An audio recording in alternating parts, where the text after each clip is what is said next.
Shalom shalom shalom. இந்த காலை வேளையிலும் கூட 1 தீமோத்தேயு 5வது அதிகாரத்தை நாம் தியானிக்க இருக்கிறோம். நாம் கண்களை மூடி தேவரை நோக்கி பார்ப்போம். அப்பா பிதாவே, உமக்கு நன்றி. இந்த ஆசீர்வதிக்கப்பட்ட இந்த காலை வேளையிலும் கூட அப்பா உம்முடைய வார்த்தைகளை நாங்கள் தியானிக்க வந்திருக்கிறோம். இந்த நாளிலும் கூட 1 தீமோத்தேயு 5வது அதிகாரம் மூலமாக எங்களோடு கூட பேசுங்கப்பா.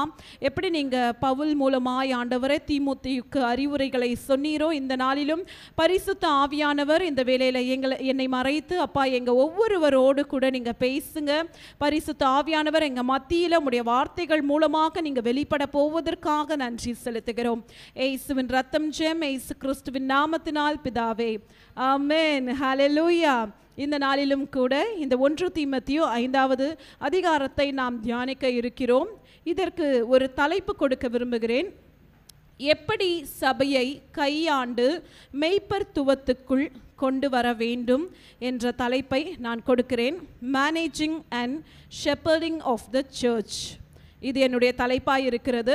இதில் மொத்தம் 1 to 25 வசனங்கள் உள்ளது. இதை நான் 3 பகுதிகளாய் நான் பிரிக்க விரும்புகிறேன். முதலாவது பகுதி, எப்படி புருஷர்களையும் ஸ்திரீகளையும் சபையில் நடத்த வேண்டும். 1 மற்றும் 2 வசனங்கள் முதல் பகுதியாக நான் அதை பிரிக்கிறேன். இரண்டாவது பகுதி, ஹானர் ட்ரூ விடோ, உத்தம விதவையை கனப்படுத்த வேண்டும். அது 3வது வசனத்திலிருந்து 16வது வசனம் வரைக்கும் நாம் அடுத்த தலைப்பாக நாம் பார்க்கிறோம். 3வது பகுதி, honour the elders and pastors in the church, மூப்போரை மற்றும் போதகரை நாம் கனப்படுத்த வேண்டும். அது 17லிருந்து 25வது வசனம் வரைக்கும் 3 பகுதிகளாக நாம் பிரிக்கலாம். இந்த வசனங்களுக்கு செல்வதற்கு முன்பாக ஒரு சின்ன விலக்குறை நான் கொடுக்க விரும்புகிறேன். இந்த 1 தீமோத்தேயு நிருபத்தை பார்த்தீங்கன்னா, பவுல் அடியார் தன்னுடைய உத்தம குமாரனாகிய தீமோத்தேயுக்கு பார்த்தீங்கன்னா ஒரு கடிதமாய் எழுதுகிறார். நம்ம இதை 1வது அதிகாரத்திலேயே நாம் பார்த்தோம். இது பார்த்தீங்கன்னா பவுல் அவர் இந்த மக்கெடோனியா பட்டணத்திலிருந்து எபேசு சபைக்கு இங்கே இருக்கிற தீமோத்தேயுக்கு எழுதுகிறார். அந்த இடத்தில் பார்த்தீங்கன்னா எபேசியு சபையில் பார்த்தீங்கன்னா அநேக வேற்றுமையான உபதேசங்களினால் நிரப்பப்பட்ட ஒரு சபையாக இருக்கிறது. அதனால் அங்கே இப்படிப்பட்ட மார்க்க பேதங்கள் மற்றும்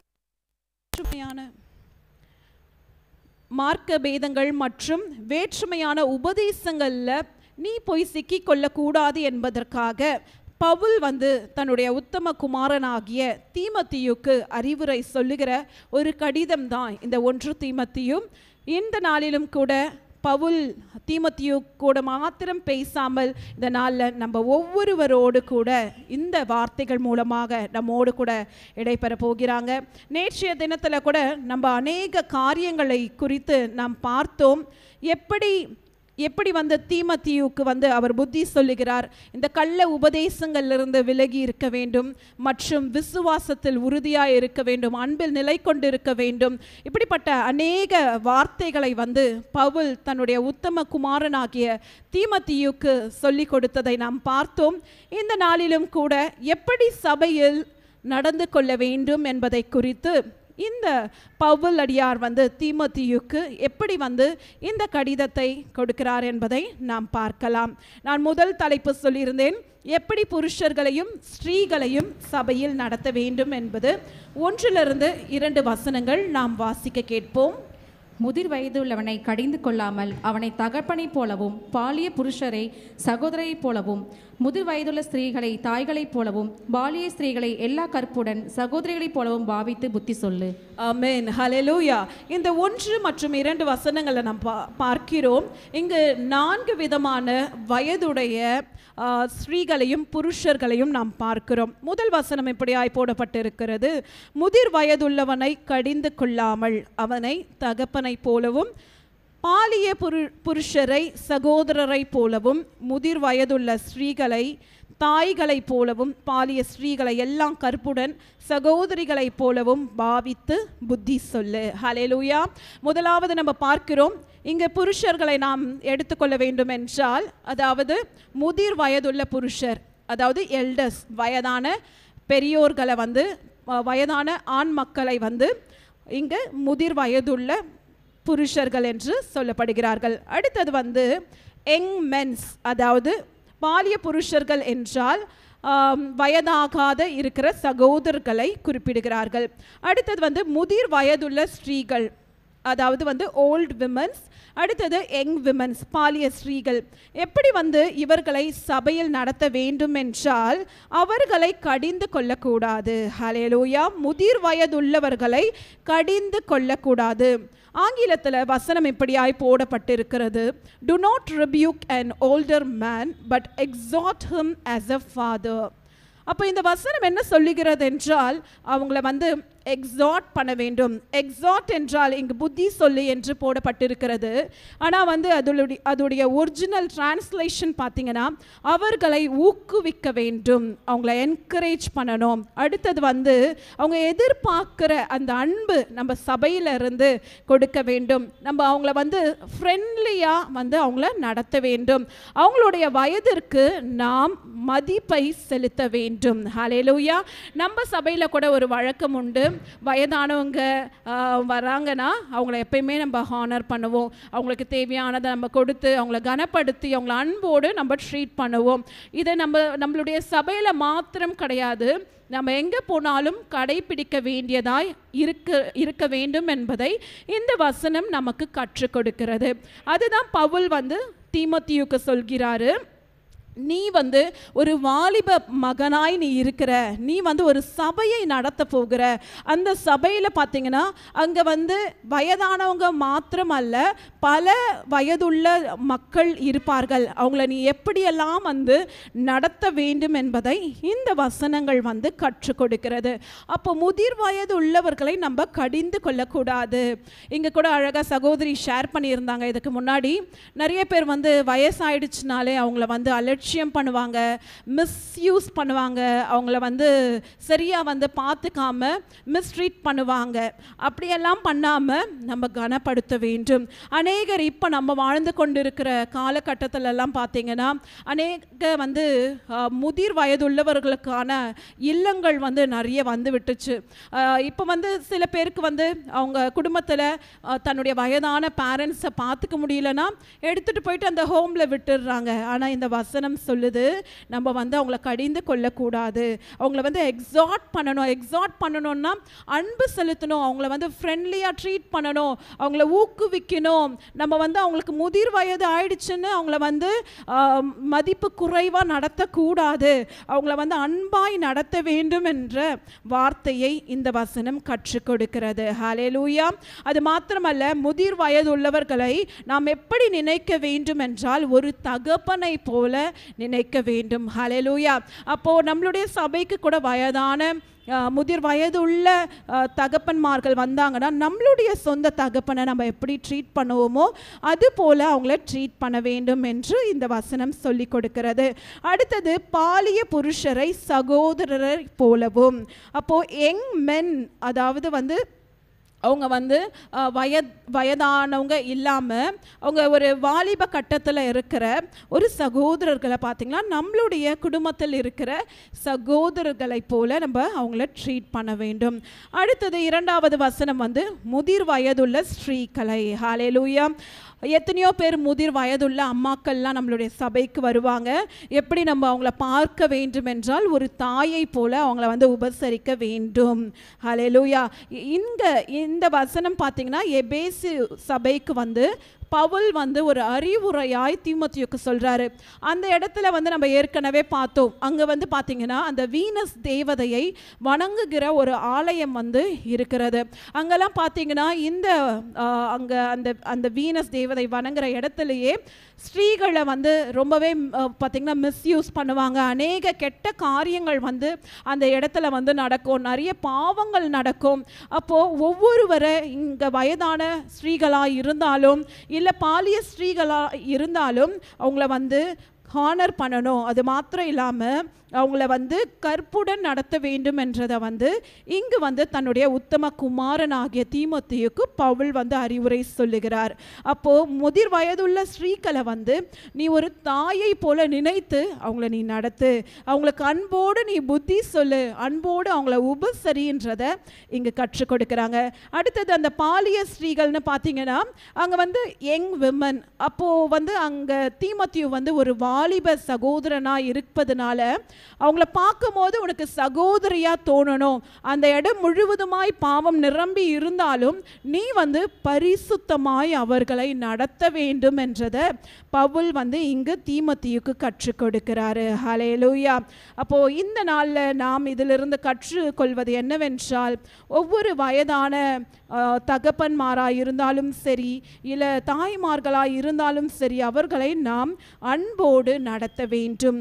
மற்றும் வருகிற சகோதர சகோதரிகளை நம்முடைய குடும்பத்தில் ஒரு அங்கத்தராய் நினைத்து நாம் அவர்களை கிறிஸ்துவுக்குள் நாம் வழி நடத்த வேண்டும் என்பதை கர்த்தர் இங்கு நமக்கு கற்றுக் கொடுக்கிறார். ஹல்லேலூயா.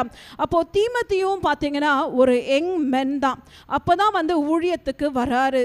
ஆனால் பவுலுக்கு வந்து மிகவும் வயதாயிடுச்சு. அவர் வந்து பார்த்தீங்கன்னா அவர் சிறைச்சாலைக்கு பிறகு வந்து ரோமாபுரி அரசனால் சிறைச்சாலை போய் அந்த பாடுகளெல்லாம் அனுபவித்த பிறகு ஒரு ஜேர்னி போகும்போது இந்த தீமோத்தேயுவை சந்தித்து, கிட்டத்தட்ட வந்து இது எப்போ எழுதியிருக்க கூடும் என்றால் 60 AD கிறிஸ்துவின் மரணத்திற்கு பின்பு இந்த வசனங்கள் வந்து எழுதப்பட்டு இருக்கும் என்பதை வந்து வேத வல்லுநர்கள் வந்து அவங்க வந்து ஒப்பிட்டு சொல்கிறாங்க. அப்போ வந்து இந்த தீமோத்தேயுக்கு கிட்டத்தட்ட அவனுடைய வயது பார்த்திங்கன்னா ஒரு 20லிருந்து 30 வயதுக்குள்ளே தான் இருக்கும். அப்போது எவ்வளவு அவன் வந்து பரிசுத்தமாய் அவனை காத்து கொள்ள வேண்டும் என்பதற்காக தான் மிகவும் கருசனையோடு இந்த நிருபத்தை பவுலடியார் வந்து தீமோத்தேயுக்கு எழுதுகிறார். ஹல்லேலூயா. அப்போ நாமும் கூட நாம் தேவனுக்காக பரிசுத்தமாய் நாம் வாழ வேண்டும்.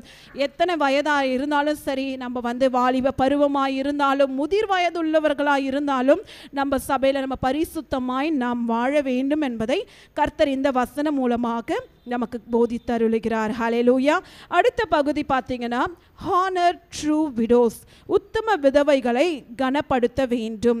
இது வந்து 3லிருந்து 16 வரைக்கும், அதற்கு முன்பாக 4லிருந்து 7 வசனங்கள் வரைக்கும் நாம் வாசிக்க கேட்போம். விதவையானவளுக்கு பிள்ளைகளாவது பேரன் பேத்திகளாவது இருந்தால் இவர்கள் முதலாவது தங்கள் சொந்த குடும்பத்தை தேவ பக்தியாய் விசாரித்து பெற்றோர் செய்த நன்மைகளுக்கு பதில் நன்மைகளை செய்ய கற்றுக்கொள்ள கடவர்கள். அது நன்மையும் தேவனுக்கு முன்பாக பிரியமுமாய் இருக்கிறது. உத்தம விதவையாய் இருந்து தனிமையாய் இருக்கிறவள் தேவனிடத்து நம்பிக்கை உள்ளவளாய் இரவும் பகலும் வேண்டுதல்களிலும் ஜெபங்களிலும் நிலைத்திருப்பாள். சுகபோகமாய் வாழ்கிறவள் உயிரோடை செத்தவள். அவர்கள் குற்றம் சாட்டப்படாதவர்களாய் இருக்கும்படி இவைகளை கட்டளையிடு. ஹல்லேலூயா. நம்ம இங்கே பார்க்குறோம் விதவைகள்லேயே வந்து பார்த்திங்கன்னா டிஃப்ரெண்ட் கேட்டகரிஸை வந்து நம்ம பார்க்குறோம். 3 விதமான விதவைகளை குறித்து நாம் பார்க்கிறோம். முதலாவது உத்தம விதவை. 5வது வசனம் இப்படியாய் போடப்பட்டு இருக்கிறது.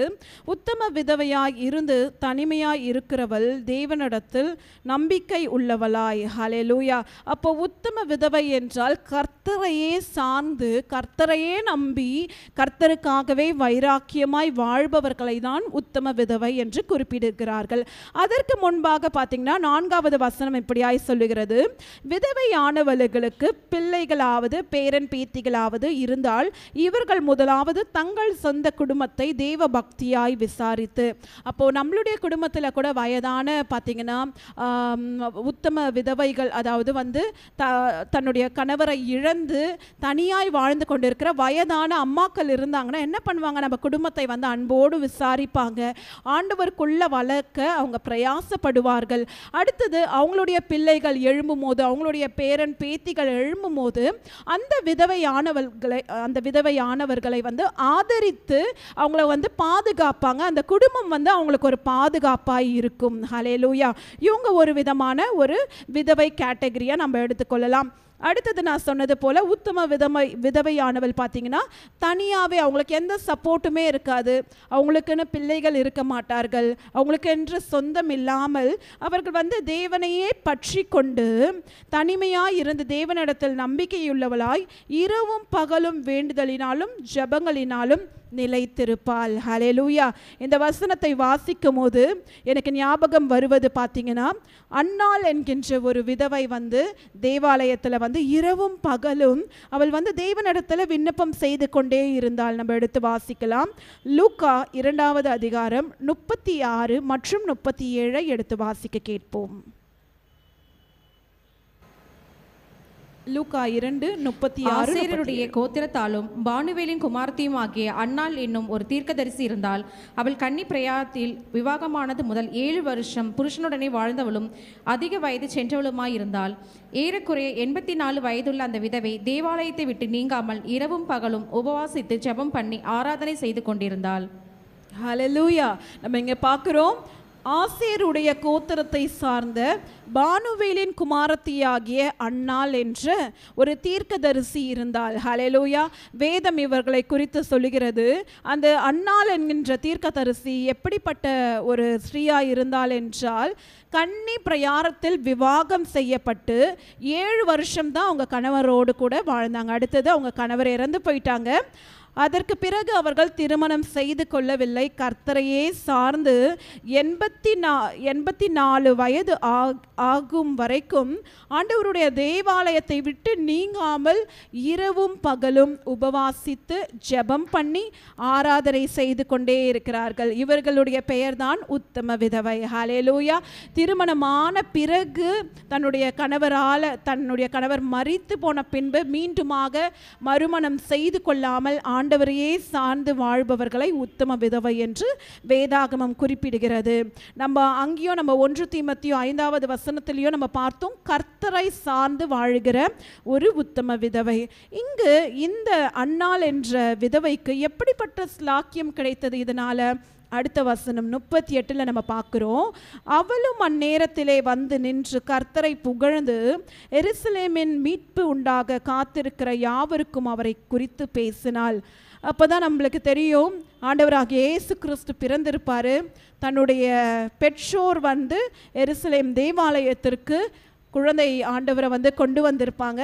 அப்போ இந்த அன்னாள் உத்தம விதவையானவள் ஆண்டவராகிய இயேசு கிறிஸ்துவை பார்க்கிற ஸ்லாக்கியம் அவளுக்கு கிடைத்தது. ஹல்லேலூயா.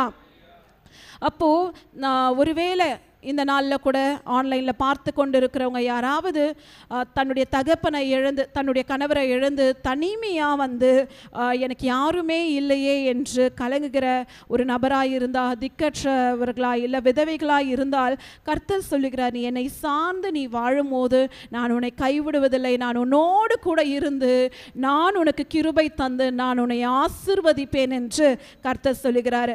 இந்த லூக்கா அதிகாரத்தில் பார்த்தோம், அந்த உத்தம விதவையானவள் இரவும் பகலும் தேவனை நோக்கி கொண்டே இருந்ததுனால ஆண்டவராகிய இயேசு கிறிஸ்துவை பார்க்கிற ஸ்லாக்கியம் அவளுக்கு கிடைத்தது. அப்ப இந்த நாளிலும் கூட உண்மையாய் கர்த்தரை சார்ந்து விதவையானவள் தன்னுடைய ஆண்டவரை நம்பி நிற்கும் போது கர்த்தர் நிச்சயம் அவர்களை கைவிட மாட்டார். ஆண்டவருடைய வசனம் சொல்லுகிறது, நான் திக்கற்றவர்களையும் விதவைகளையும் விசாரிக்கிற தேவன், ஆதரிக்கிற தேவன் என்று வசனம் சொல்லுகிறது. அப்போ தேவன் ஒவ்வொருவரையும் நேசிக்கிறவராய் இருக்கிறார். ஹல்லேலூயா. 3வது பார்த்தீங்கன்னா 6வது வசனம், சுகபோகமாய் வாழ்கிறவள் உயிரோடு செத்தவள். இவங்க ஒரு கேட்டகரியான விதவை. இவங்களும் விதவை தான், கணவர் இழந்துட்டாங்க. ஆனால் கணவர் இழந்த பிறகு அவங்களுக்கான கணவருடைய செட்டில்மெண்ட்லாம் வரும் பார்த்தீங்களா, அதை வச்சு லக்ஸூரியஸான லைஃப், அதாவது ஒரு பென்ஷன் வரா போல் அவங்க ஒரு வீட்டில் இருந்து கொண்டு ரொம்பவே அவங்களுடைய லைஃப்பை என்ஜாய் பண்ணி வாழுகிற ஒரு விடோ இவங்க. அப்போது இவங்களும் பார்த்தீங்கன்னா விதவை தான். ஆனால் இவங்க எப்படி வாழ்றாங்களா, சுகபோகமாய் அவங்களுடைய இஷ்டத்தின்படி அவங்க வாழுகிறார்கள். இவர்களை வேதாகமம் என்ன சொல்லுகிறது என்றால் உயிரோடே செத்தவள் என்று சொல்லப்படுகிறது. அடுத்தது நம்ம வாசிக்கிறோம் 7-8 நாம் வாசிக்கலாம். அவர்கள் குற்றம் சாட்டப்படாதவர்களாய் இருக்கும்படி இவைகளை கட்டளையிடு. ஒருவன் தன் சொந்த ஜனங்களையும் விசேஷமாக தன் வீட்டாரையும் விசாரியாமல் போனால் அவன் விசுவாசத்தை மறுதளித்தவனும் அவிவிசுவாசத்திலும் கெட்டவனுமாயிருப்பான். ஹல்லேலூயா. அப்போ பவுல் சொல்றாரு, உன்னுடைய சபையை வந்து நீ விசாரிக்கணும் தீமோத்தேயுவே. இங்கு வந்து பார்த்தீங்கன்னா விதவைகளும் இருப்பாங்க, அவங்கள வந்து நீ கரெக்டாக ஜட்ஜ் பண்ணணும். யார் யார் எப்படிப்பட்டவர்கள் என்று நீ கரெக்டாக ஜட்ஜ் பண்ணி ஆதரவற்றவங்களுக்கு நம்ம உதவி செய்ய வேண்டும். சபையானது முன் வந்து உதவி செய்ய வேண்டும் என்று இங்கு அறிவுரை சொல்லுறாங்க. அடுத்து வருகிற வசனங்களை நம்ம வாசித்து பார்க்கும்போது பவுல் சொல்லியிருப்பாரு, 60 வயது குறையாதவளும் ஒரே புருஷனுக்கு மனைவியாய் இருக்கிறவளும், அதாவது வந்து தன்னுடைய கணவர் இழந்த பிறகு எந்த ஒரு திருமணமும் பண்ணிக்கொள்ளாமல் 60 வயதுக்கு மேற்பட்டவங்களா இருக்கிற விதவைமார்கள் யாராவது இருந்தால் சபையானது முன் வந்து அவங்களுக்கு உதவி செய்யணும், எல்லா விதத்துலேயும் அவங்கள சப்போர்ட் பண்ண வேண்டும் என்று தான் அந்த வசனம் சொல்லுகிறது. நம்மளுடைய நாட்டில் கூட வந்து ஒரு சட்டம் இருக்குது, 60 வயதுக்கு மேற்பட்டவங்களை என்ன சொல்கிறோம், சீனியர் சிட்டிசன்ஸ்னு நம்ம சொல்கிறோம். அப்போது 60 வயது ஆயிட்டாலே அவங்களுக்குள்ள ஒரு என்ன ஆகும், ஒரு லோன்லினஸ் வந்துடும். அவங்களுக்குள்ள வந்து ஒரு அண்டர் எஸ்டிமேஷன், ஒரு தாழ்வு மனப்பான்மை வந்துடும். எனக்கு யாருமே இல்லை, எனக்கு வயதாயிடுச்சு, என்னை யாருமே பார்த்து கொள்ள மாட்டுறாங்க, என்னுடைய கணவரும் இல்லை, என்னுடைய பிள்ளைகளும் என்னை பார்த்து கொள்ள மாட்டுறாங்கன்னு ஒன்னே அப்போது சபையானது முன் வந்து சப்போர்ட் பண்ண வேண்டும் என்று இந்த வசனங்கள் வந்து குறிப்பிடுகிறது. நம்ம தொடர்ந்து வாசிக்கலாம். 9 12 வசனம் வரைக்கும் நம்ம வாசிக்க கேட்போம். 60 வயதுக்கு குறையாதவளும் ஒரே புருஷனுக்கு மனைவியாய் இருந்தவளுமாகி பிள்ளைகளை வளர்த்து அந்நியரை உபசரித்து பரிசுத்தவான்களுடைய கால்களை கழுவி உபத்திரப்படுத்துவர்களுக்கு உதவி செய்து சகலவித நற்கிரியைகளையும் ஜாக்கிரதையாய் நடப்பித்து இவ்விதமாய் நற்கிரியைகளை குறித்து நற்சாட்சி பெற்றோளுமாய் இருந்தால் அப்படிப்பட்ட விதவையை விதவைகள் கூட்டத்தில் சேர்த்து கொள்ள வேண்டும். போது சிஸ்டர், இப்போ 9:10 நம்ம எடுத்துக்கொள்கிறோம். 60 வயதுக்கு மேற்பட்ட விதவையானவள் சபையில் இருந்தால் அவங்களுக்குள்ள சில கேட்டகரிஸான குணாதிசயங்களை வந்து நீ செக் பண்ணணும். அவங்க இதிலெல்லாம் பாஸ் பண்ணால் நீ வந்து விதவைகளின் கூட்டத்தில் சேர்த்து கொண்டு அவங்களுக்கு நீ உதவி செய்யலாம். அவங்களுக்குள்ள இருக்கிற பார்த்திங்கன்னா எலிஜிபிலிட்டி என்னென்னலாம் இருக்கணும்னா, அவள் வந்து ஒரே புருஷனுக்கு தான் மனைவியாக இருந்திருக்க வேண்டும். அடுத்தது அவர்கள் பிள்ளைகளை வளர்த்திருக்க வேண்டும். இப்போது அடுத்தது வந்து அந்நியர் யாராச்சும் வராங்கன்னா அவங்கள வந்து உபசரிக்க வேண்டும். பரிசுத்தவான்களுடைய கால்களை கழுவ வேண்டும். அது மாத்திரமல்லாமல் உபத்திரவப்படுகிறவர்களுக்கு உதவி செய்து சகலவித நற்கிரியைகளையும் ஜாக்கிரதையாய் நடப்பித்து, ஹல்லேலூயா, இவ்விதமாய் நற்கிரியைகளை குறித்து நற்சாட்சி பெற்று இருக்கிறவளுமாய் இருந்தால், ஹல்லேலூயா. 6 விதமான கேட்டகரியை இந்த வசனம் கற்றுக் கொடுக்கிறது. அப்போது விதவையானவள் இந்த குணாதிசயங்களை உடையவளாய் இருக்க வேண்டும். இப்படிலாம் இருந்தால் நீ வந்து விதவையின் கூட்டத்தில் அவங்கள சேர்த்து கொண்டு உன்னால் இயன்றதை நீ அவங்களுக்கு சப்போர்ட் பண்ணலாம். நம்ம எடுத்து வாசிக்கலாம். இதே போல் உத்தம விதவையானவள் வேதாகமத்திலும் போடப்பட்டிருக்கிறது.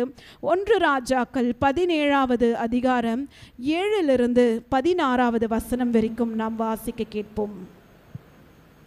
தேசத்தின் மழை பெய்யாதபடியினால் சில நாளுக்கு பின்பு அந்த ஆறு வற்றி போயிற்று.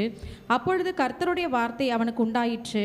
அவர், நீ எழுந்து சீதோனுக்கு அடுத்த சாரிபாத் ஊருக்கு போய் அங்கே தங்கியிரு, உன்னை பராமரிக்கும்படி அங்கே இருக்கிற ஒரு விதவைக்கு கட்டளையிட்டேன் என்றான். அப்படியே அவன் எழுந்து சாரிபாத்துக்கு போனான். அந்த பட்டணத்தின் ஒளிமுக வாசலுக்கு அவன் வந்தபோது அங்கே ஒரு விதவை விறகு பொறுக்கி கொண்டிருந்தாள். அவன் அவளை பார்த்து கூப்பிட்டு, நான் குடிக்கிறதுக்கு கொஞ்சம் தண்ணீர் ஒரு பாத்திரத்தில் எனக்கு கொண்டு வா என்றான். கொண்டு வர அவள் போகிறபோது அவன் அவளை நோக்கி கூப்பிட்டு, கொஞ்சம் அப்பமும் உன் கையில் எனக்கு கொண்டு வா என்றான்.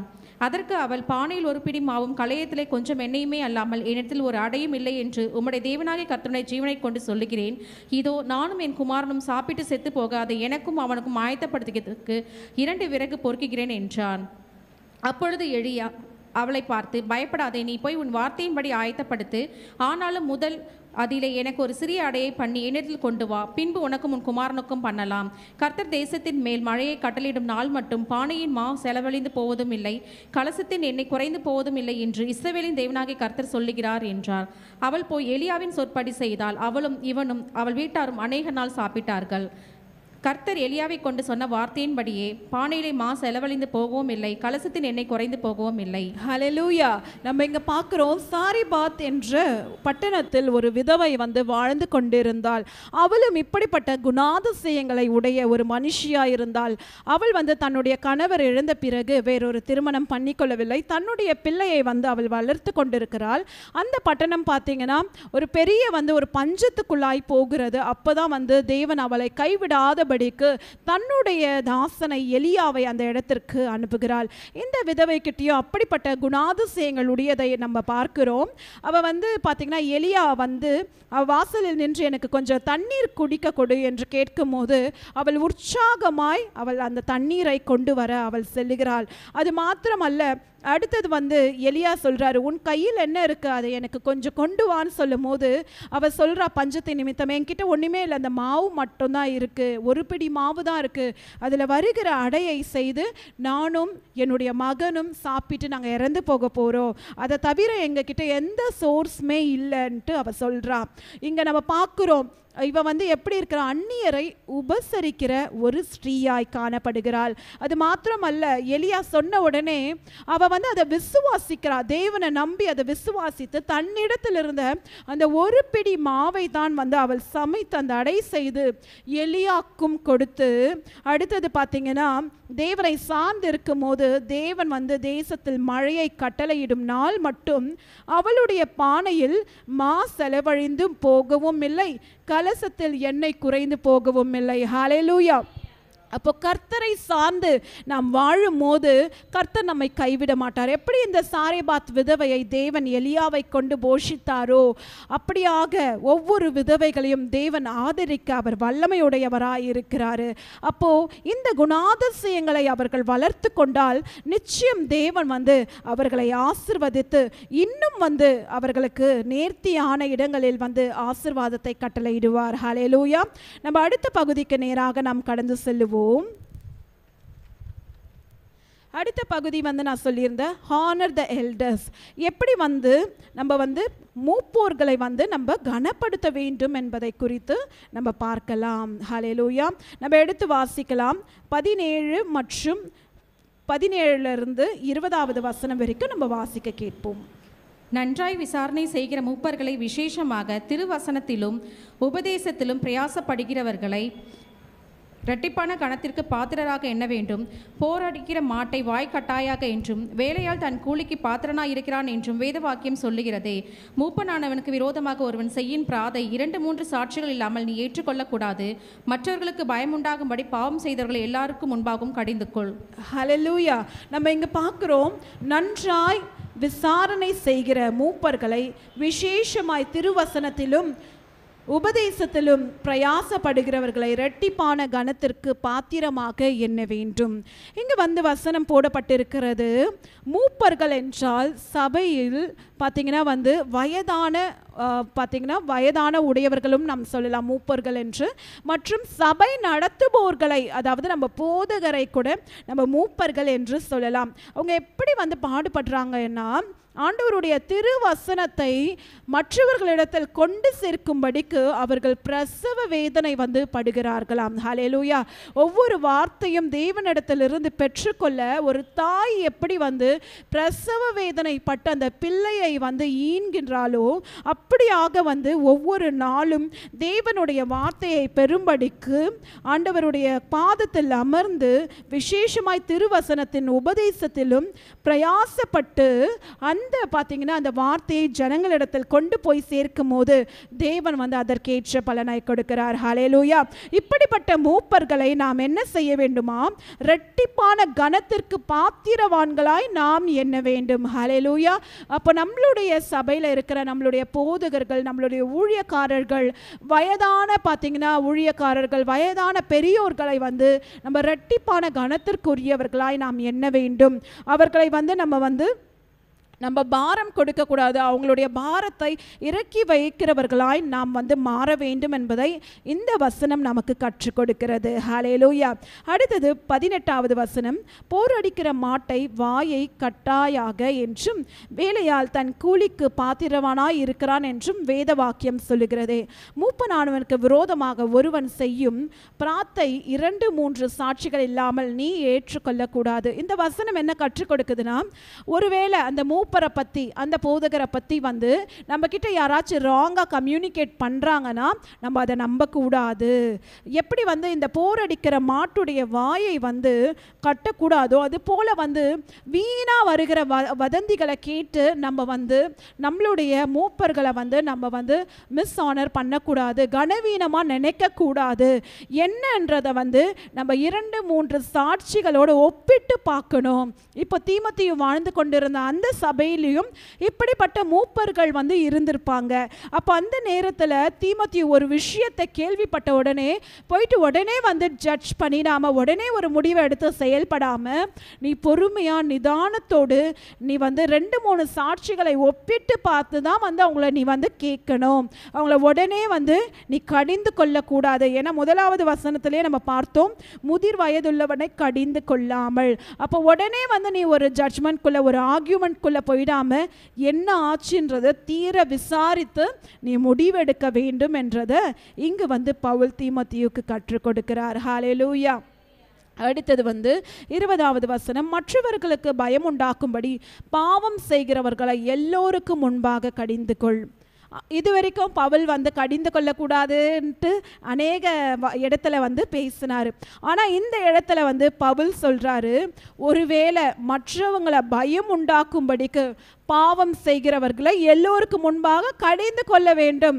ஏன்னா இந்த தீமோத்தேயு வாழ்ந்திருந்த அந்த சபை அந்த இடத்துலையே பார்த்தீங்கன்னா ஏற்கனவே சொன்னது போல அநேக பாவம் செய்கிற இடங்கள் வந்து உண்டது. அங்கே பார்த்தீங்கன்னா ஆண்களை வந்து திருமணம் செய்து கொள்வாங்க. அங்கே பெண் வந்து பார்த்தீங்கன்னா அநேக வந்து இச்சைக்குரிய காரியங்கள் வந்து நடக்கிற ஒரு அருவருப்பான இடத்துல தான் இந்த பரிசுத்தமான சபை வந்து இருக்கிறது. அங்கு ஒருவேளை அந்த சபையில் இப்படிப்பட்ட செயல்கள் வந்து நடக்குது, பயம் உண்டாக்கும்படிக்கு பாவம் செய்கிறவன் எவனாச்சு டைரக்டாக வந்து பாவம் செய்கிறாங்கன்னா எல்லாருக்கும் முன்பாக நீ கடிந்து கொள்ளு. அப்போ தான் உங்களுக்கு பயம் இருக்கும். அதை பார்த்து மற்றவங்க வந்து பயம் வந்ததுனால அவங்க அந்த பாவத்தை செய்ய மாட்டாங்க. ஹல்லேலூயா. நம்மளுடைய நாட்டில் கூட பார்த்திங்கன்னா வந்து யாராச்சும் ஒரு குற்றவாளி இப்படிப்பட்ட ஒரு கிரைம் செயலை வந்து செய்துட்டாங்க, ஒரு மரணத்துக்கு உட்பட்ட செயல் செய்துட்டாங்கன்னா முன்னெல்லாம் என்ன பண்ணுவாங்க, தூக்கு தண்டனை வந்து விதிப்பாங்க. அதை பார்க்கும் போதே மற்றவங்களுக்கு ஒரு பயம் உண்டாகும். ஓ, அப்போ இந்த செயல் செய்தால் அப்போ நம்மளுக்கும் இந்த தண்டனை கிடைக்கும்ன்ட்டு என்ன பண்ணுவாங்க, அந்த பாவம் வந்து செய்யாதபடிக்கு விலகி போயிடுவாங்க. அதை தான் இங்கே சொல்கிறாங்க. இன்னும் கூட பார்த்திங்கன்னா சில நாடுகளில் வந்து பார்த்திங்கன்னா இப்படிப்பட்ட செயல்கள் மற்றவங்களை வந்து கொலை செய்தாலோ இல்லை வந்து ஹராஸ்மெண்ட் செய்தாலோ இல்லை செக்ஸுவல் அப்யூஸ் செய்தாலோ வந்து பார்த்திங்கன்னா பப்ளிக் எதிர்க்கவே வந்து பனிஷ்மெண்ட் பண்ணுற நாடுகள்லாம் இருக்குது. அப்போது அதை மற்றவங்க பார்க்கும் போதே அப்படிப்பட்ட செயலை வந்து அவங்க நினச்சி கூட பார்க்க மாட்டாங்களா, அப்போ அதை வந்து விட்டுடுவாங்க. இதுதான் அந்த வசனம் சொல்லுகிறது, மற்றவங்களை வந்து பயம் உண்டாக்கும்படிக்கு பாவம் செய்கிறவர்களை எல்லோருக்கும் முன்பாக கடிந்து கொள்ளணும். இங்கே வந்து கொலை செய்யணும்னு போடலை, கடிந்து கொள்ளணும். ஒரு வார்னிங்காக அவங்கள நீ எச்சரி. அதை பார்க்கும் போது மற்றவங்களுக்கு பயம் வரும். அப்போது அந்த இன்னொரு மனிதன் வந்து அந்த பாவத்துக்குள்ளே கம்மிட் ஆக மாட்டான்றத இங்கே இன்ஸ்ட்ரக்ஷன் வந்து சொல்கிறாரு. ஹல்லேலூயா. அடுத்த வசனம் 21-22 வாசிக்க கேட்போம். நீ பட்சபாதத்தோடு ஒன்றும் செய்யாமலும் விசாரிக்கும் முன் நிர்ணயம் பண்ணாமலும் இவைகளை காத்து நடக்கும்படி தேவனுக்கும் கர்த்தராகிய இயேசு கிறிஸ்துவுக்கும் தெரிந்து கொள்ளப்பட்ட தூதருக்கும் முன்பாக உறுதியாய் கட்டளையிடுகிறேன். ஒருவன் மேலும் சீக்கிரமாய் கைகளை வையாதே, மற்றவர்கள் செய்யும் பாவங்களுக்கு உடன்படாதே, உன்னை சுத்தவனாக காத்துக்கொள். ஹல்லேலூயா. இந்த 21-22 சொல்லுகிறது, நீ பட்சபாதத்தோடு ஒன்றும் செய்யாதே. அநேக இடத்துல பார்த்தீங்கன்னா இந்த பட்சபாதம் என்ற ஒரு செயல் வந்து நடைபெற்று கொண்டு தான் இருக்கிறது. ஹல்லேலூயா. அதாவது நீ பார்ஷாலிட்டி பார்க்காத. ஒரு மனுஷன் வந்து ஒரு ஏழை கோலத்தோடு வந்தானா அவனை கீழே உட்கார் என்று ஒரு பணக்கார கோலத்தோடு பட்சபாதத்தோடு வந்தானா அவனை முன்பாக உட்கார வைக்கும்படிக்கு நீ பட்சபாதம் பார்க்காத, என்னன்றதை தீவிரமாய் விசாரி. அதுவே ஒரு ஏழை மனுஷன் தப்பு பண்ணானா உடனே அவனை கண்டிச்சுட்டு, பணக்காரன் வந்து தப்பு பண்ணுறானா அவனை வந்து நீ வந்து விசாரணைக்கு உட்படாமல் இருக்காத. எல்லாவற்றையும் பட்சபாதமாய் பார்க்காமல் ஒரே மனதோடு நீ பார்த்து விசாரித்து என்ன அவங்க தப்பு செய்தாங்க என்றதை நீ வந்து ஜட்ஜ் பண்ணணும். இதை யார் பார்த்து கொண்டிருக்கிறார்? தேவனாகிய கர்த்தர் பார்த்து கொண்டிருக்கிறார், இயேசு கிறிஸ்து பார்த்து கொண்டிருக்கிறார், மற்றும் அவர்களுக்கு முன்பாக இருக்கிற தெரிந்து கொள்ளப்பட்ட தூதர்கள் எல்லோரும் பார்த்து கொண்டிருக்கிறாங்க. அதனால நீ எடுக்கிற முடிவு ஒவ்வொன்றும் கேர்ஃபுல்லாக இருக்கணும். ஏன்னா அப்படிப்பட்ட காலகட்டத்துக்குள்ள நீ வாழ்ந்து கொண்டிருக்கிற தீமோத்தேயுவே என்று பவுல் வந்து சொல்றாரு. அப்போ இந்த நாளில் ஆண்டவர் நம்மோடு கூட பேசுகிறாரு. ஒருவேளை நம்ம சபையிலையும் வந்து பார்த்தீங்கன்னா ஒரு ஏழை வராங்கன்னா நம்ம வந்து அவங்கள வந்து நம்ம கனவீனமாய் படுத்தக்கூடாது. நம்ம யாரையுமே வந்து ஒரு பட்சபாதத்தோடு பார்க்கக்கூடாது. எல்லோரையுமே வந்து ஒரே பார்வையோடு தான் நம்ம பார்க்கணும். ஏழையை வந்து நம்ம எப்படி பார்க்குறோமோ, ஒரு ஹானரபிளாக பார்க்குறோமோ, அப்படி தான் வந்து ஒரு பார்த்திங்கன்னா ஒரு ரிச் பர்சனை, ஒரு ஐஸ்வர்யவானியோ நம்ம பார்க்கணும். நம்ம பட்சபாதத்தோடு பார்த்தால் நாம் தேவனுடைய பிள்ளைகளாய் நாம் இருக்க முடியாது. ஏன்னா கர்த்தரிடத்தில் பார்த்திங்கன்னா இப்படிப்பட்ட பட்சபாதம் இல்லை. அவர் பார்த்திங்கன்னா எல்லாரையுமே வந்து ஒரே சமமாய் தான் பார்த்து கொண்டிருக்கிறார். ஹல்லேலூயா. அதனால வந்து எல்லாவற்றையும் தீவிரமாய் விசாரிக்க வேண்டும் என்று பவுல் சொல்லுகிறார். அடுத்தது 22, ஒருவன் மேல் சீக்கிரமாய் கைகளை வையாதே, மற்றவர்கள் செய்யும் பாவங்களுக்கு உடன்படாதே, உன்னை சுத்தமாக காத்துக்கொள். ஹல்லேலூயா. இந்த வசனம் மூலமாக நம்மோடு கூட ஆண்டவர் வெளிப்படுத்துகிறார். நாமும் பரிசுத்தமாய் நாம் வாழ வேண்டும். நம்ம வாழ்கிற காலகட்டத்தில் கூட இப்படிப்பட்ட பாவங்கள் இல்லையா, அதற்கு மேலேயே இப்போ பாவங்கள் வந்துச்சு. நம்ம வாழ்கிற இடங்கள்லையே அநேக பாவங்கள் நடந்து கொண்டு தான் இருக்குது. நம்மளுக்கு தான் வந்து அது தெரியல. ஏன் நம்மளுடைய மொபைல் ஃபோன், நம்மளுடைய கையில் இருக்கிற மொபைல் ஃபோன்லேயே ஏகப்பட்ட பாவமான காரியங்கள் உண்டு. அப்போ நம்ம இந்த இப்படிப்பட்ட நெருங்கி வரும் பாவங்கள்லிருந்து நம்ம விலகி இருக்க வேண்டுமென்றால் நம்மை சுத்தமாய் நாம் காத்து கொள்ள வேண்டும்.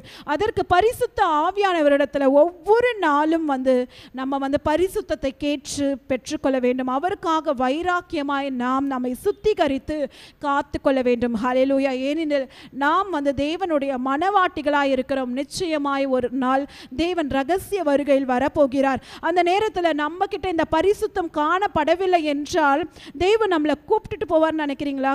கண்டிப்பாக இல்லை. ஆண்டவரால் நம்ம கைவிடப்படுவோம். அப்போ இந்த நாளில் ஆண்டவர் நம்மோடு கூட எச்சரிப்பின் சத்தமாய் பேசி கொண்டிருக்கிறார். நாம் பரிசுத்தமாய் நாம் வாழ வேண்டும். நம்மளுடைய பரிசுத்தத்தை நாம் காத்து கொள்ள வேண்டும் என்று தேவன் இந்த வசனம் மூலமாக இடை பெற்று கொண்டிருக்கிறார். ஹல்லேலூயா. அடுத்தது ஃபைனல் கன்க்ளூஷன் 23 25 வரைக்கும் நம்ம வாசிக்க கேட்போம். நீ இனிமேல் தண்ணீர் மாத்திரம் குடியாமல் உன் வயிற்றுக்காகவும் உனக்கு அடிக்கடி நேரிடுகிற பலவீனங்களுக்காகவும் கொஞ்சம் திராட்சரசம் கூட்டிக்கொள். சிலருடைய பாவங்கள் வெளியரங்கமாயிருந்து நியாயத்தீர்ப்புக்கு முந்திக் கொள்ளும், சிலருடைய பாவங்கள் அவர்களை பின்தொடரும். அப்படியே சிலருடைய நற்கிரியைகளும் வெளியரங்கமாயிருக்கும், அப்படி இராதவைகளும் மறந்திருக்க மாட்டாது. ஹல்லேலூயா. நம்ம இங்கே பார்க்குறோம் 23வது வசனத்தில் பவுல் வந்து தன்னுடைய உத்தம குமாரனாகிய தீமோத்தேயு மேலே எவ்வளோ கரிசனை உள்ளவராய், எவ்வளோ அன்புள்ளவர்களாய் இருக்கிறார் என்று. நீ தண்ணீர் மாத்திரம் குடியாமல் உன் வயிற்றுக்காக உனக்கு அடிக்கடிக்கு நேரிடுகிற பலவீனங்களுக்காக கொஞ்சம் திராட்சை ரசமும் கூட்டிக்கொள். அதாவது அவர் மேலே அவர் வந்து கேர் பண்ணுறாரு. அப்போ நமக்கும் பார்த்தீங்கன்னா பயாலஜிக்கல் சில்ட்ரனும் ஆண்டவர் கொடுத்துருப்பாரு, நம்மளுடைய ஆவிக்குரிய பிள்ளைகளையும் கொடுத்திருப்பாரு. நம்ம ஒவ்வொருவரும் எப்படி இருக்க வேண்டும் என்றால் கரிசனை உடையவர்களாய் இருக்க வேண்டும். எப்படி பவுல் தீமோத்தேயு கிட்ட அன்பை வெளிப்படுத்தினாரோ, அன்பாய் நடந்து கொண்டாரோ, அதுபோல் நாமும் வாழ வேண்டும் என்று இந்த வசனம் சொல்லுகிறது. அடுத்தது 24 25 நம்ம வாசிக்கும் போது, சிலருடைய பாவங்கள் வெளியரமாய் இருந்து நியாய தீர்ப்புக்கு முந்திக் கொள்ளும். நம்ம இப்போது ரீசெண்டாக நம்ம வாசித்து கொண்டு இருக்கிறோம். யோசுவாவில் FGVBS நடக்கும்போது ஆகான் என்ற ஒரு மனுஷனை குறித்து நம்ம பார்த்தோம். அந்த எரிகோ பட்டணம் வந்து பார்த்திங்கன்னா இடிந்து விழுந்த பிறகு வந்து எரிகோ கோட்டை இடிந்து விழுந்த பிறகு அங்கே இருக்கிற பொருள்களை நீ திருடக்கூடாது, சாபத்தீடான பொருள் என்ற போது இந்த ஆகான் என்ற ஒரு மனிதன் யூதா கோத்திரத்தை சார்ந்தவன் என்ன பண்ணுறான், போயிட்டு பாபிலோன் சால்வை, அப்புறம் வெள்ளி காசுகள், பொன் பாலத்தை எல்லாம் வந்து திருடி கொண்டு வைக்கிறான். கடைசியில் அவனுக்கு வந்த நிந்தனை என்னவென்றால் மரணம் நேரிட்டது. அப்படிதான் சிலருடைய பாவங்கள் வெளியேறமாய் ஆண்டவர் வந்து வெளிப்படுத்துவார். நியாய தீர்ப்புக்கு அந்த பாவமே வந்து சீக்கிரமாய் முந்திக்கொள்ளும். அந்த மனுஷனை வந்து பிறகு கல்லெறிந்து கொண்டிருப்பாங்க. ஆனால் சிலருடைய நற்கிரியை வந்து வெளியரங்கமாயிருக்கும். ஹல்லேலூயா. அப்போஸ்தலர் நடவடிக்கை 10வது அதிகாரம் 1-2 வாசிக்கும் போது கொர்நெலியு என்ற ஒரு மனிதனை குறித்து ஆண்டவர் சாட்சி கொடுத்திருப்பார். அந்த மனிதன் பார்த்தீங்கன்னா அவனுடைய நற்கிரியையினால் வந்து தேவனை பிரியப்படுத்துகிற ஒரு மனுஷனாயிருந்தான். ஹல்லேலூயா. அவனுடைய வெளியரங்கமான செயல்பாடுகள் வந்து ஆண்டவரையே வந்து இருந்தது. அப்போது இந்த நாளில் கூட நம்ம ஒப்பிட்டு பார்ப்போமே, ஒருவேளை நம்ம வந்து நம்மக்கிட்ட இப்படிப்பட்ட வெளியரங்கமான பாவங்கள் உள்ளதா, இல்லை வந்து நற்கிரியைகள் உள்ளதா? ஒருவேளை பாவம் இருந்தால் இந்த நாளில் கர்த்தர் சொல்லுகிறார், அவையெல்லாம் நம்ம உதறிவிட்டு ஆண்டவருக்கு பிரியமுள்ள ஒரு வாழ்க்கை வாழும் போது கர்த்தர் நம்மை ஆசீர்வதிப்பார் என்று இந்த வசனங்கள் மூலமாக இந்த நாளில் நம்ம பார்த்தோம். பவுல் எப்படி தீமோத்தேயுவுக்கு வந்து அறிவுரைகளை சொன்னார், எப்படி வந்து வேற்று உபதேசங்களை நாடி போகக்கூடாது, எப்படி வந்து ஜனங்களை மெய்ப்பர்த்துவத்துக்குள்ளாக கொண்டு வர வேண்டும், எப்படிப்பட்ட வயதானவர்களாக இருந்தாலும் சரி, இல்லை வந்து பாலிய ஸ்திரீகளாக இருந்தாலும் புருஷர்களாக இருந்தாலும் எப்படி வந்து தேவனுடைய மெய்ப்பர்த்துவத்துக்குள்ளே கொண்டு வந்து அவர்களை வழி நடத்தி பரிசுத்தமாய் தன்னை காத்து கொண்டு வாழ வேண்டும் என்று. அப்போ இந்த நாளில் கூட நம்ம ஒரு முடிவு எடுக்கலாம். நாமும் வந்து முதியோர்களை வந்து நம்ம ஆதரிப்போம். ஒவ்வொருவரிடத்திலும் வந்து நம்ம வந்து நம்மளுடைய குடும்பத்தில் இருக்கும் சகோதர சகோதரிகளை போல அன்பை வெளிப்படுத்துவோம். நம்மை நாமே பரிசுத்தமாய் காத்து கொண்டு தேவனுக்காக வைராக்கியமாய் எழும்புவோம். மெய்ப்பர்த்துவத்தை தொடர்ந்து செய்வோம். கர்த்தர் நம்மை ஆசீர்வதிப்பாராக. ஹல்லேலூயா. இப்பொழுதும் கூட நாம் எழுந்து நின்று நம் தேவனை ஆராதிப்போம். வாருங்கள். ஹல்லேலூயா. நாம் இந்த உலகத்தில் தேவன் தந்த உறவுகள் எல்லாமே தேவன் நமக்கு தந்த உறவுகள் தான். ஆமென். நமது வயதில் பெரிதானவர்களாக இருக்கலாம், நம்ம வீட்டில் இருக்கிற பெரியவர்களாக இருக்கலாம், சபையில் இருக்கிற பெரியவர்களாக இருக்கலாம். தேவன் நம்மளுக்கு தந்த பொக்கிஷங்கள். ஆமென். நாம் எத்தனை முறை அந்த பெரியவர்களை நாம் அசட்டை பண்ணியிருப்போம், எத்தனை முறை அந்த பெரியவர்களை நாம் அலட்சியமாக எண்ணியிருப்போம். இன்னைக்கு ஆண்டவர் நம்மோடு பேசி கொண்டிருக்கிறார். ஒருவேளை நாம் பெரியவர்களை சரியாமல் நடத்தாமல் இருந்திருக்கலாம், அவளுக்கு கொடுக்க வேண்டிய கணத்தை நாம் கொடுக்காமல் இருந்திருக்கலாம், அவளை சரியாக நம்ம மேய்க்க சொன்னா அவளை நம்ம பார்த்துக்கொள்ளாமல் போயிருக்கலாம். இன்னைக்கு ஆண்டவர் நம்மோடு பேசுகிறார். மகனே மகளே, நீ பெரியவர்களை கனமுள்ள பாத்திரமாக எண்ண வேண்டுமே என்று கர்த்தர் நம்மோடு பேசி கொண்டிருக்கிறார். இன்று நம்ம ஆண்டவரத்தில் நம்ம அர்ப்பணிக்கலாம். ஆண்டவரே, என்னை அர்ப்பணிக்கிறேன் தகப்பனப்பா. நான் கூட எத்தனையோ முறை தகப்பனே பெரியவர்களை இன்னும் நான் கேர் பண்ணிக்காமல் இருந்திருக்கேன் தகப்பனப்பா. இன்றைய தினம் அவங்களை நான் கேர் பண்ணுற தகப்பனப்பா. அவங்களை பார்த்துக்கொள்கிறோம், அவங்களை பராமரிக்கிறோம், அவங்கள நாங்கள் தகப்பனை மேய்த்து முடிய மந்தைக்குள்ளே நாங்கள் வழி நடத்துக்கிறோம்ப்பான்னு சொல்லிட்டு இன்றைக்கி நம்ம ஒரு முடிவு செய்யலாமா? எத்தனை முறை நம்ம வாழ்க்கையை நம்ம சலிச்சிருப்போம். என்னடா இது வாழ்க்கை, இவங்களுக்கெல்லாம் போய் வேலை செய்யணுமா? என்னடாவது வாழ்க்கை, இவங்கள போய் நம்ம பராமரிக்கணுமா? என்னடா வாழ்க்கை, இவங்கள போய் நம்ம என்ன பண்ணணும்னு சொல்லிட்டு நம்ம அநேக முறை நம்ம புலம்பிருப்போம். இல்லை, தேவன் அவருக்கு தந்த வாழ்வு நாம் அவர்களை பராமரிக்க வேண்டும், அவர்களை பாதுகாக்க வேண்டும். ஆண்டவர் நம்ம இளம் வயதில் நம்மளை தீமை தேய்ப்பில் நம்மளை வச்சிருக்கார். ஆமென். அல்லேலூயா. இந்த பாட்டில் ஒரு எழுத்து ஆழத்தில் உணர்ந்து நான் பாடி தேவனுடைய நாமத்தை மகிமைப்படுத்தலாமா?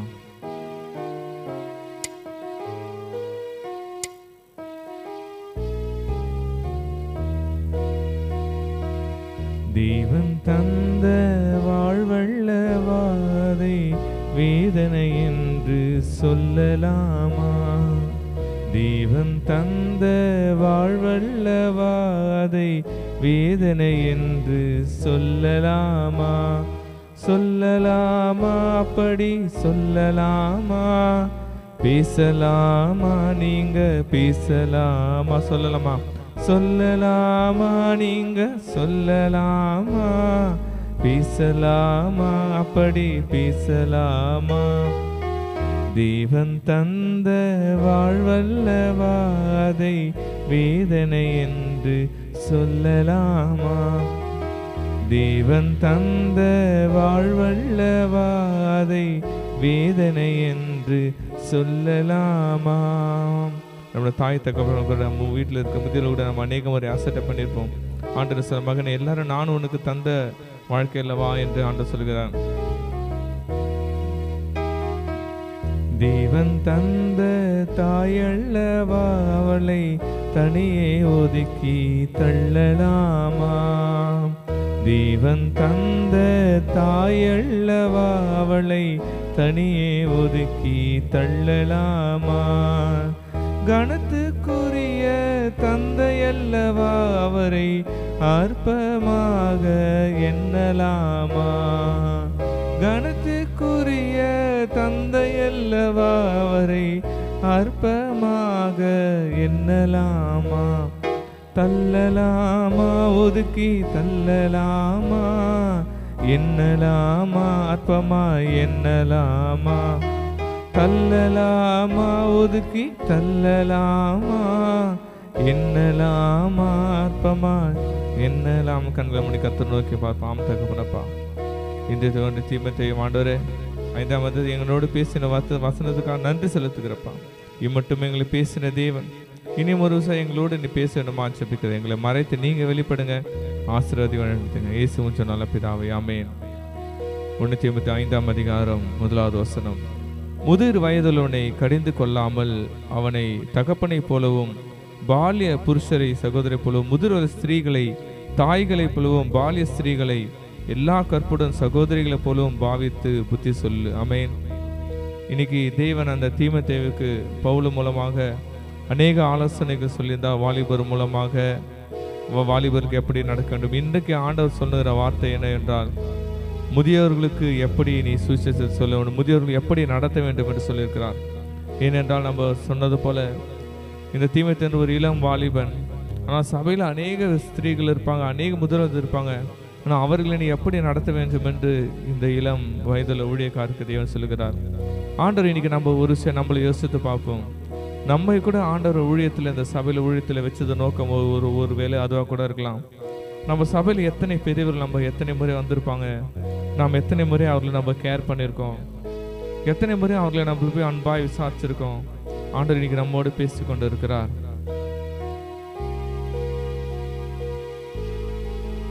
எனக்கு கூட ஆரம்பத்தில் ஆண்டவருக்கு பொதுகிற மூலமாக கொடுத்தாரு, செடார் ஊழியத்தை கொடுத்தாரு. அவரை சபையை முடித்து பாஸ்டர் அவங்களை கேர் பண்ண சொன்னார். நான் ஒரு சில நேரத்தில் பாஸ்டர் எனக்கு இந்த ஒர்க் இருக்குது, சபையை விட அந்த ஒர்க்கு சொல்லிட்டு ஒரு சில நேரத்தில் நான் அலட்சியமாக கூட நான் ஓடிட்டேன். ஒரு நாள் ஒரு தாய் வந்து சொன்னாங்க, வீட்டில் எப்போது கஷ்டம் இருக்குன்னு. என்னை வேறு யாரோ கூப்பிட்டாங்க சொல்லிட்டு ஒரே நிமிஷம் இருக்குமா நான் போயிட்டு வந்துடுன்னு சொல்லிட்டேன்.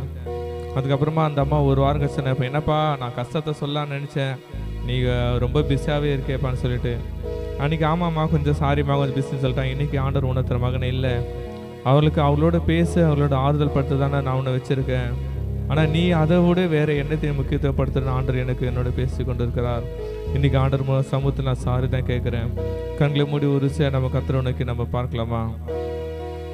இன்றைக்கி ஒருவேளை நம்ம எந்த விதத்தில் நம்ம பெரியவர்களை அசட்டை பண்ணியிருக்கலாம். ஒருவேளை நம்ம வீட்டில் இருக்கிற பெரியவர்கள் நம்ம எதாவது அசட்டை பண்ணியிருக்கோமா? இன்றைக்கி சபையில் இருக்கிற யாராவது நம்ம அசட்டை பண்ணியிருக்கோமா?